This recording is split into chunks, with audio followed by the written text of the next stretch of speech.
I'm Christina, and this is my testimony. July 2010, I was your typical college athlete. I finished my second year at junior college, and I had signed a partial scholarship to go to William Penn University in Iowa. I was a little nervous because I had a father who was sick, so it was hard for me to leave him, but he gave me his blessings, and so I went on my way. One day, November 21st, 2010, about 9:30 p.m., I had got a phone call from my brother, and he was a little hysterical, I guess you could say, and he had told me that my dad had passed away at home, and that was really hard for me. You know, being a college athlete, my dad taught me everything I knew about basketball.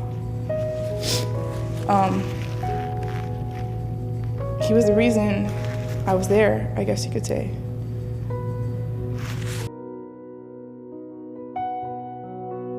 The first thing I wanted to do was go home. I definitely wanted to go home. I called my mom, I said, put me on the first plane back. I need to come home. So I did that. I didn't go to school. I was not playing basketball. I guess you could say I was lost. I was really lost. I was angry. I was upset at God because I couldn't understand how he could do that. I ran into Cliff Baker. I had known him for so many years. And we were just talking, you know, how are you doing? How's school going? And I was like, you know, I'm not in school right now. And he was like, well, what about basketball? I'm like, I've given up on basketball. I'm done with that. And he was like, well, you know, you should check out La Sierra.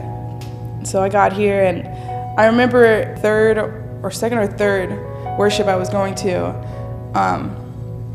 you know, when they go through announcements, there was a baptismal announcement. And something about that announcement caught me. I went to the first meeting with Pastor Sam, and we were talking, and I told my story. There was a group of us, and I had told them about how I lost my dad, and that was really hard for me. And Pastor Sam suggested that maybe we should do just me and him. And so it was me and him for a while and a couple weeks. And I was able to talk to him and tell him how I really felt about God. And he got to explain to me that everything happens for a reason, you know. My dad had been sick for a long time, and so he wasn't suffering anymore. And losing my dad was hard, but it's made me the strongest person. You know, I'm so strong, and God has a plan for me. He has a plan for us all. And we may question it sometimes, but you gotta hold on to your faith. You have to hold on to your faith. You know, I know I'm crying now, but after getting baptized, I feel healed. I've come to understand why God did what he did and the love that he has for us all. Because it's real, but you just have to put it in his hands.